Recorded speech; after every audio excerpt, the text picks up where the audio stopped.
శ్రీ దుర్గాదేవి జ్యోతిషాలయం. ప్రేమించిన వారు దూరం అవ్వడం, భార్యాభర్తల మధ్య గొడవలు, విడాకులు, కోర్టు సమస్యలు, స్త్రీ పురుష వశీకరణం, ధనం మరియు బిజినెస్ సమస్యలు, వివాహం ముడిపడకపోవడం, చెడు ప్రయోగ నివారణ మొదలగు ఏ విధమైన సమస్యలు ఉన్నా గురువు గారిని సంప్రదించండి. అన్ని విషయాలు ఫోటో చూసి ఫోన్లో స్వయంగా చెప్పబడును. గురూజీ భవానీ రాజు. Phone number 8919346347. ఈ రోజున తులరాశి జాతకులు ఒకరు ఒంటరిగా మీ ఇంటికి వస్తారు. వచ్చి ఏం చేస్తారో తెలిస్తే మీ పై ప్రాణాలు పైనే పోతాయి. ఎందుకంటే ఆ వ్యక్తి ఈ విధంగానే చెయ్యబోతున్నారు. అసలు ఆ ఒక్కరు ఎవరు, ఏం చేస్తున్నారు, ఎందుకు చేస్తున్నారు, ఎలా చేస్తున్నారు తదితర అన్ని వివరాలు వీడియోలో అయితే తెలుసుకుందాము. వీడియో మీకు నచ్చితే తప్పకుండా లైక్ చేయండి. మీ లైక్ మాకెంతో సపోర్ట్ అండ్ ఎంకరేజ్మెంట్ గా ఉంటుంది.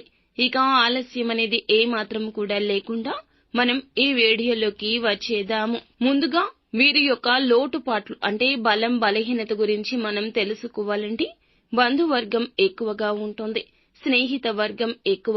ఎందుకంటే అందరినీ నమ్మడం, చురుకుగా వారితో మాట్లాడడం, తలలో నాలుకలా అందరి విషయంలో ప్రవర్తించడం, ప్రతి ఇంటికి వీరిలాంటి స్నేహితులు కానీ బంధువులు కావాలి అనేలాగా ఉంటూ ఉంటారు. ఇదే ఈ రాశి జాతకుల తత్వము. ఇది నటన కాదండి, నిజమే. జన్మతః వచ్చిన ఒక లక్షణము. అయితే కొన్ని రకాల ఇష్టాలు ఉంటాయి మనకి. వాటి వల్ల ఏమాత్రం లాభం ఉండదు. అంటే అవి ఇష్టం అంటే ఈ వృత్తి ఇష్టం, ఈ పని ఇష్టం, ఎదుటి వారితో మాట్లాడడం ఇష్టం, లేదా వారితో కూర్చొని ముచ్చట్లు పెట్టడం ఇష్టం, లేదా ఒంటరిగా బయటికి వెళ్లడం ఇష్టం. ఇలా కొన్ని రకాల ఇష్టాలు, అలవాట్లు మనకి ఉంటూ ఉంటాయి కదండి. ఈ రాశి జాతకులకు కూడాను తప్పకుండా అటువంటి అలవాట్లే ఉన్నాయి. మంచి అలవాట్లతో పాటుగా ఒక చెడు అలవాటు కూడా ఉన్నది.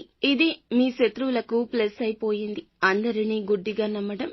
ఇలా నమ్మడం మాత్రమే కాదండి, వారి మాటలు కూడా ఆలకిస్తారు. ఇలా వింటూ ఉంటారు కాబట్టి కొన్ని రకాలైన పరిస్థితులు కూడాను వీరికి కలుగుతున్నాయి. వీరి జీవితంలో ఈ రోజున అయితే ఊహించని కొన్ని రకాల విపత్తులు అయితే జరిగే అవకాశం కానవస్తోంది. ఉదయాన్నే ఒక షాకింగ్ న్యూస్ ని అయితే వినబోతున్నారు. చాలా కాలం నుంచి మీరు ఒక స్త్రీతో అయితే సన్నిహితంగా ఉంటున్నారు. వారి గురించి మీకు తెలియని ఒక నిజాన్ని ఒక స్త్రీ వల్లే వినబోతున్నారు. ఈ ఒక్కరు ఒంటరిగానే మీ ఇంటికి వస్తారండి. అంటే ఆ ఒక్కరే వస్తారు, మీతో తేల్చుకోవడానికే వస్తారు. ఆ స్త్రీ మీ దగ్గరకు చాలా వరకు సులువుగానే చేరుకుంటారు. అంటే ఎటువంటి అనుమానాలు లేకుండా, ఎటువంటి కట్టుబాట్లకు వారు అస్సలు ఎదుర్కోకుండా మీ వద్దకు వచ్చేస్తారు. చెబితే నమ్మేస్తారు అనే ఉద్దేశ్యంతోనే వస్తారు. ఎందుకంటే మీరు నమ్మేస్తూ ఉంటారు కదండి అందరినీ. మీ యొక్క జీవితంలోకి వస్తారు. ఈ రోజున మీ యొక్క మనసులో కూడా ఈ యొక్క విషయం మీద అలజడి కలగచేస్తూ ఒక చెరగని ముద్ర వేస్తారు. ఆ యొక్క స్త్రీ చాలా ఈజీగా ఈ విషయం గురించి అనర్గళంగా మాట్లాడేస్తుంది. మీతో చాలా కాలంగా సఖ్యతగా ఉన్న వారి గురించిన ఈ రోజు ఒక కుండ బద్దలు కొట్టే రహస్యం చెప్తోంది. మీ దగ్గర దాపరికంగా లేదు అనేటటువంటి భావన మీకు ఉంది. కానీ ఆ స్త్రీ గురించి ఈ స్త్రీ చెప్పే మాటలు వింటే మీ కాళ్ళు గజ గజ వణికిపోతాయి.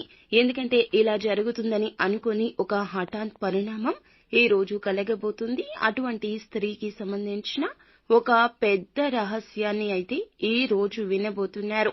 ఇది చాలా ఆశ్చర్యాన్ని కలిగించే సంఘటన.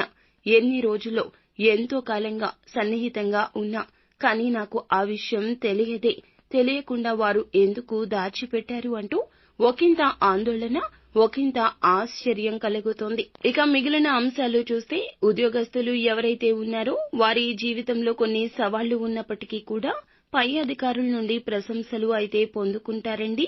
ఎటువంటి వ్యక్తి అయితే లైఫ్ పార్ట్నర్ గా రావాలనుకుంటున్నారో అటువంటి వ్యక్తికి సంబంధించి ఈ రోజున కొంతమంది మధ్యవర్తుల ద్వారా, పెద్దవారు తెచ్చే బంధాల ద్వారా కావచ్చు, శుభ కార్యక్రమానికి వెళ్తే అక్కడ జరిగే చర్చ ద్వారా కావచ్చు, ఒక గుడ్ ఇన్ఫర్మేషన్ రాబోతుంది.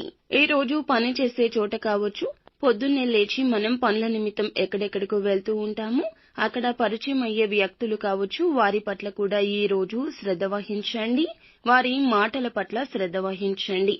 ఇష్టారీతిన మాట్లాడే వ్యక్తుల మాటలను నమ్మకుండా పక్కకు వచ్చేయండి. ఈ రోజు ఫోన్ కాల్ కూడా రావచ్చు. పొద్దున్నే మనం పని మీద కావచ్చు, లేదా ఎవరినైనా కలవడానికి కావచ్చు, లేదా కలవడం ఇష్టమైన వారి గురించి మనం వెళ్ళవచ్చు. వారి ద్వారా వారి స్నేహితులు కానీ బంధువులు కానీ పరిచయం కావచ్చు. ఈ రోజున మాత్రం మీకు పరిచయం అయ్యే వ్యక్తుల విషయంలో కూడా జాగ్రత్త. వారి పట్ల శ్రద్ధ వహించండి. వారి మాటల పట్ల కూడా శ్రద్ధ వహించండి. ఈ రోజున వారు మీ ఇంటికి కూడా రావచ్చు. మీతో సమయం గడపవచ్చు. ఎక్కువ సమయం గడపొచ్చు. ఫోన్ కాల్ చేయొచ్చు. లేదా మీకు సంబంధించిన ఒక వార్తను కూడా, మంచి వార్తను కూడా తెలియచేయొచ్చు. లేదా వారికి మీ గురించి తెలిసిన ఒక విషయం కూడా మీతో చర్చించొచ్చు. ఈ రోజున ఎవరు ఏది మాట్లాడినా పూర్వాపరాలు ఆలోచించండి. వేరు మొదలు ఆలోచించి మీ నిర్ణయం చెప్పండి. లేదంటే నిర్ణయాన్ని కాస్తంత వాయిదా వేసినా తప్పేమీ లేదు. ధనపరమైన విషయమైనా ఏదైనా సరే నష్టం కలిగించే విషయం అనిపించినా కూడా ఆ యొక్క విషయాలు కొంచెంగా వాయిదా వేసుకోండి. తప్పేమీ లేదు. మన జీవితంలో మనం నిర్ణయం తీసుకోవడానికి మొహమాట పడాల్సిన అవసరమే లేదు. ఈ విషయం గమనించుకోండి. ఈ రోజు అనుకూల ప్రతికూల ఫలితాల కలయికే అవుతుంది. ప్రతికూలతలు అనుకూలంగా మార్చుకోవాలంటే నిత్యము శివారాధన చేయండి. భగవంతుణ్ణి గుడ్డిగా నమ్మేయండి. మనుషులను నమ్మితే ఏదీ సాధ్యపడదు. ఇంకా నష్టం కలుగుతుంది. కానీ భగవంతుణ్ణి నమ్మితే మీ రహస్యాలు భగవంతునితో చెప్పుకుంటే, మీ కష్టాలు భగవంతునితో చెప్పుకుంటే, మీ తప్పులు భగవంతుని ముందు ఒప్పుకొని పశ్చాత్తాపపడితే అదే మీకు మేలు చేస్తుంది. అయితే శివారాధనతో పాటుగా నిత్యం మీరు శక్తి మేరకు దాన ధర్మాలు కూడా చేయండి. అంతా మేలు కలుగుతుంది.